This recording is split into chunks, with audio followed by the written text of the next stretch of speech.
안녕하세요. 참빛입니다. 지난 영상에서 제 팔의 흉터와 아픈 여동생 이야기를 들려드렸죠. 오늘은 그 고난의 흔적이 어떻게 제 인생의 가장 찬란한 보석이 되었는지, 그리고 그 과정에서 만난 신비로운 주님의 은혜를 나누려 합니다. 저희 집안의 신앙은 증조할머니의 목숨 건 결단에서 시작되었습니다. 한국에 처음 복음이 들어왔을 때 예수를 영접했다는 이유만으로 집안에서 쫓겨나셨던 증조할머니. 하지만 그 눈물의 씨앗은 자녀들이 목사님과 교수가 되는 기적의 열매를 맺었습니다. 한 사람의 복음이 한 가문을 어떻게 살려내는지 보며 자란 제게 전도는 어릴 적부터 피할 수 없는 운명이었습니다.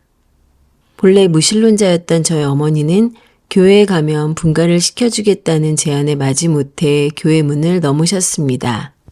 그러다 새벽 예배에서 인생을 바꾼 빛을 만나셨죠. 성품은 훌륭했지만 예수를 믿지 않아 지옥에 계신 친정아버지의 환상을 보며 통곡하신 어머니는 그날로 의상실을 정리해 당시 거금 3천만 원을 드리고 전도자의 길을 택하셨습니다. 주시는 대로 자녀를 낳아 전도자로 키우겠습니다. 그 소원의 첫 열매가 바로 저였습니다. 하지만 전도자의 길은 험난했습니다. 개척교회 목사님이셨던 아버지가 교인들을 대접하려 가마솥에 국을 끓이던 어느 날 돌쟁이였던 제가 그 끓는 가마솥에 빠지고 말았습니다. 살점이 벗겨지는 대참사 앞에서 어머니는 피눈물로 기도하셨고 그 고통의 한복판에서 어머니의 마음에 천국이 이루어지는 경험을 하셨습니다. 기적처럼 얼굴의 흉터는 사라졌지만 제 왼쪽 팔에는 평생 지워지지 않을 흉터가 남았습니다. 그것은 어머니의 서원을 제 몸에 새겨 놓으신 하나님의 강력한 부르심이었습니다. 그 흉터는 사춘기 시절 제게 큰 상처였습니다. 수영장에서 저를 괴물이라 놀리고 학교에서 외계인이라 부르는 친구들 때문에 저는 한여름에도 홀로 긴팔옷을 입어야 했습니다. 무더위보다 더 저를 힘들게 했던 것은 제 막내 여동생이었습니다.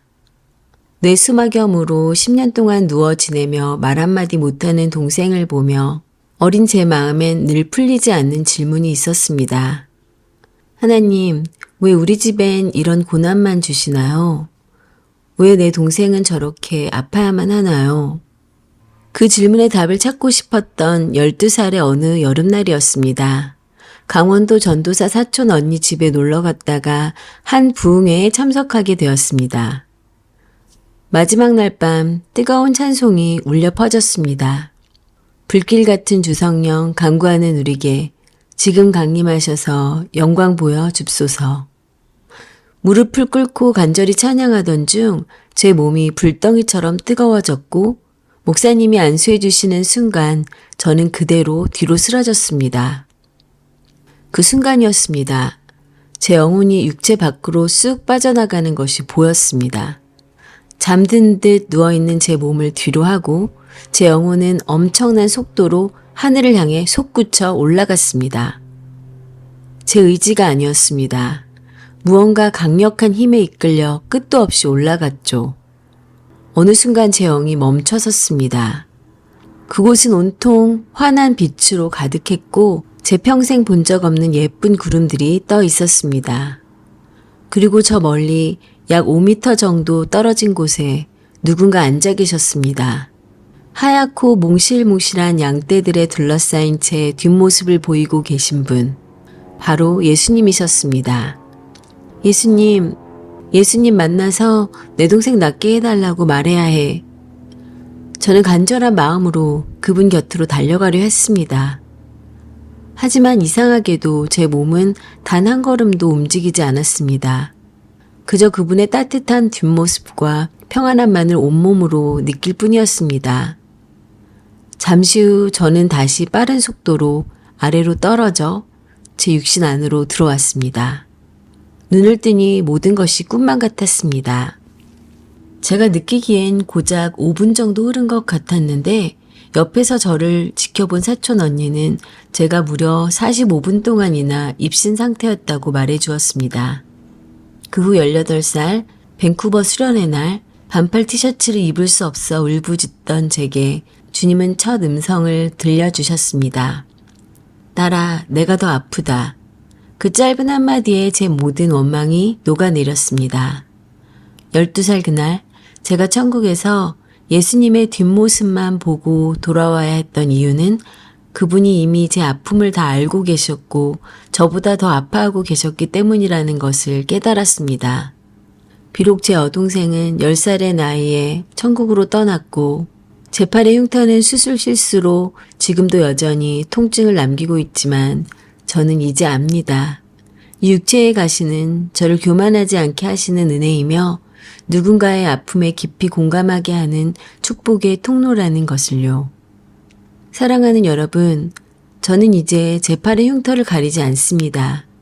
수영장에서 저를 괴물이라 놀리던 시선들도, 한여름 교실에서 긴팔옷을 입고 견뎌야 했던 무더위와 외로움도 이제는 더 이상 저를 아프게 하지 못합니다.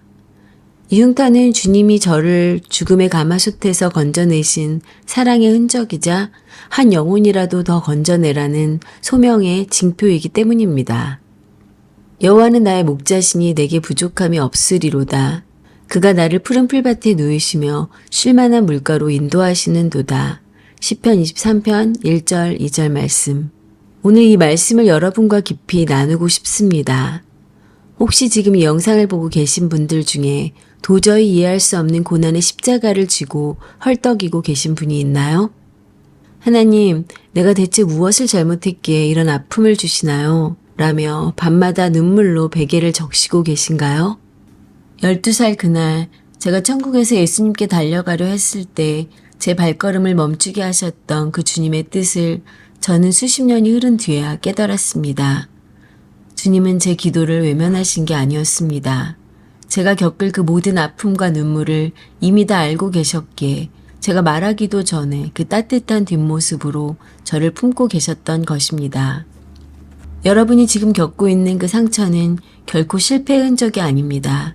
그것은 여러분이 그 모진 풍파를 견뎌냈다는 승리의 증거이며 머지않아 여러분과 똑같은 아픔을 겪는 누군가를 살려낼 가장 찬란한 보석이 될 것입니다.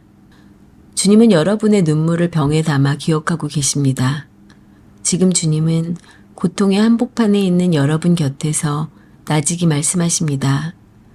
사랑하는 내 딸아, 내 아들아, 내가 너보다 더 아프다. 내가 너와 함께 울고 있다 라고요. 12살 어린 소녀가 보았던 그 따뜻하고 평안한 예수님의 뒷모습이 오늘 여러분의 무거운 어깨 위에도, 여러분의 아픈 가정 위에도, 그리고 상처 입은 그 마음 위에도 동일하게 임하시기를 간절히 기도합니다. 여러분의 흉터가 별이 되고 여러분의 눈물이 사명이 되는 그날까지 여러분을 위해 늘 깨어 기도하겠습니다. 여러분의 삶은 결코 우연이 아닙니다. 하나님의 세밀한 계획 속에 있는 가장 귀한 존재임을 잊지 마세요. 오늘 하루도 주님의 푸른 초장 안에서 진정한 쉼을 누리시길 축복합니다. 시청해 주셔서 감사합니다.